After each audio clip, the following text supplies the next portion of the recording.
सूरज की दुकान पर एक ग्राहक आता है और पेड़े मांगता है। कहता है बढ़िया वाला देना। सूरज अपने काम में लगा रहता है और अपनी माँ की कही बातों को सोचता रहता है।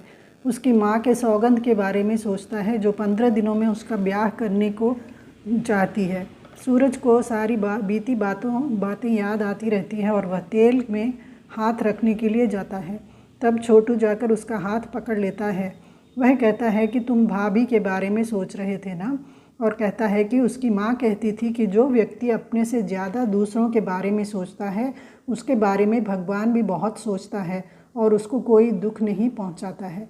सूरज जाकर अपने भगवान की मूर्ति के पास खड़ा होकर भगवान से प्रार्थना करता है कि उसकी माँ ने बहुत ज़िंदगी से लड़ी है, बस अब और नहीं, हर हाल में उसे खुश रखना। सूरज के घर पर कृष्णा आई है। चतुरी खिड़की से चिल्लाकर कहती है कि सूरज सा कृष्णा आई है, वही कृष्णा जिसके प्रताप से पुष्कर के आधे घरों में बारातें निकली हैं और बाकी आधे घरों से डोलियां उठी हैं। वह अपनी सूरज के लिए कोई रिश्ता लेकर आई है भाभो से मिलने। कृष्णा से भाभो सा कहती है कि दुनिया भर में तू रिश्ता जोड़ते फिरती है, तेरे हाथ से बहुत ब्याहें फलते देखे हैं मैंने। पहला नाम राम जी का और दूसरा तुम्हारा। एक बात याद रखना कि मुझे 15 दिनों में शादी पक्की करनी है। कृष्णा कहती है कि बहुत जल्दी में है। भाभोसा कहती है कि तुम सबके पास 5,000 लेती हो, मैं तुम्हें 10,000 1 रुपया दूंगी। कृष्णा बहुत खुश हो जाती है और कहती है कि प्रयत्न करूंगी।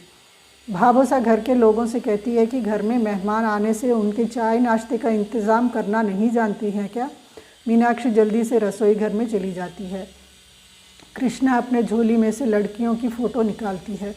एक फ़ोटो दिखाते हुए कहती है कि देखो, लड़की 5 भाइयों की एक ही बहन है और सब भाई बहन की शादी में दोनों हाथों का पूरा गहना और कार देने के लिए तैयार हैं। उनका एक बड़ा सा कपड़ों का कारखाना है। विक्रम मन में सोचता है, कपड़ों का कारखाना। यह सुनते ही मीनाक्षी विक्रम के कान में कहती है कि बड़े काम का रिश्ता होगा जिससे हमारा फ़ायदा होगा, तुम क्यों नहीं बात चलाते। विक्रम कहता है कि रिश्ता तो ठीक रहेगा सूरज भैया के लिए। भाभोसा कहती है कि तुम चुप रह, अब तू बताएगा कि कौन सा रिश्ता पक्का करना है। मीनाक्षी से कहती है कि खड़े खड़े क्या देख रही है, नाश्ता वहाँ रखो। भाभोसा कृष्णा से कहती है कि शक्ल देखी है इसकी, ऐसी शक्ल होना चाहिए कि अगर रोटी में नमक कम पड़ गया तब भी उसका मुंह देखते हुए रोटी गले से नीचे उतर जाना चाहिए। भाभोसा कहती है और कोई दिखाओ। कृष्णा और एक फ़ोटो दिखाती है और कहती है इसका नाम है कावेरी, उसके बहनोई की बड़े बड़े मंत्रियों तक पहचान है। भाभोसा कहती है कि मेरे लड़के के लिए तुम लड़की का रिश्ता ला रही हो या बहनोई का। कृष्णा और एक फ़ोटो दिखाती है और कहती है कि यह होम्योपैथी की डॉक्टरी पढ़ रही है और डॉक्टर जल्दी से बन जाएगी। उसके पिता कहते हैं कि डॉक्टर, अगर घर में डॉक्टर होगी तो बाहर जाना नहीं पड़ेगा, पैसे भी खर्च नहीं होंगे। भाभोसा कहती है कि और पैसे बचेंगे तो और पान खाना। भाभोसा कहती है कि मुझे सूरज के लिए बीननी लाना है, तुम्हारी ज़रूरतों को पूरा करने के लिए लड़की नहीं, मुझे सिर्फ बीननी चाहिए अपने सूरज के लिए। कृष्णा कहती है अब तुम ही बता दो कि कैसी लड़की चाहिए तुम्हारे लड़के के लिए, बस ढूंढ के ला दूंगी एकदम सही रिश्ता। भाभोसा कहती है बताना क्या है, सुंदर सुशील संस्कारी सीधी सादी और हमारे सूरज को खुश रखने वाली। बड़ों का आदर सम्मान करना आना चाहिए। बड़े कहें कि सूरज रात में उगता है तो बिना बहस किए मान लेना चाहिए। बड़ों के सामने गाय बने रहना चाहिए। रीति रिवाज समझती हो और पालन करती हो। उधर संध्या के घर पर एक औरत आकर अंकिता से कहती है कि तुम यहाँ क्या कर रही हो, चलो बाहर सब इकट्ठा हो गए हैं, पल्ला की रस्म निभानी है, चलो बाहर चलकर थोड़ा रो लेंगे। तो लोगों को दिखाना पड़ता है कि तुम्हारे सास ससुर गुजर गए हैं। यह सुनकर संध्या आती है और कहती है कि सिर्फ रोने से ही पता चलता है कि हमें दुख हो रहा है, हमें नहीं निभानी ऐसी बनावटी रस्में। उधर सूरज के घर पर भाभोसा कहती है कि चतुराई सिर्फ बातों में नहीं, हाथ पाँव में भी होनी चाहिए और सफाई से घर का काम करती हो। उधर संध्या के घर पर संध्या अपनी भाभी की मदद करने के लिए रसोई में आती है और उसको कुछ भी नहीं मालूम रहता है। भाभी से पूछने पर वह एक दाल के बदले दूसरा दाल दे देती है। संध्या अपने आप के बारे में कहते हुए कहती है कि एक कप चाय जो ठीक से नहीं बना सकती वह आपका मदद क्या करेगी। उधर सूरज के घर पर उसकी माँ कहती है घर का ध्यान रखे और घर संभाले और मुझे किसी का नखरा ना उठाना पड़े। किताबों से उसका रिश्ता इतना हो जितना पंडित को तलवार से। त्योहारों पर तिलक कर दे, बस ज़्यादा पढ़ी लिखी लड़कियों का रिश्ता बाहर छोड़कर ही तुम घर में घुसना। कृष्णा कहती है कि तुम्हारे बीननी की साफ सुथरी चित्र मेरे सामने खींच गया है, ऐसा ही रिश्ता लेकर आऊँगी। सूरज की माँ कहती है कि तू मत भूल जाना, 15 दिन के अंदर रिश्ता लेकर आना है।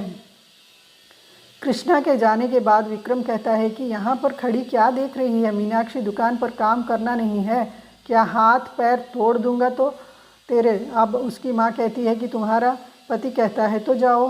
मोहित और छवि भी वहाँ से चले जाते हैं। सूरज के पिता उठते हैं तो उसकी माँ कहती है तुम कहाँ जा रहे हो, बैठ जाओ। मीनाक्षी अपने पति से कहती है कि वह इधर मेरा दम घुट रहा है। बाहर आने के बाद विक्रम कहता है कि चलो हम सूरज की दुकान पर जाएंगे। मीनाक्षी पूछती है जलेबी खाना है क्या? तो विक्रम कहता है कि जलेबी खाने की बात कही तो तुम्हें कढ़ाई में घुसा दूंगा। फिर दोनों कानों में खुसर फुसर करके सूरज की दुकान पर जाते हैं।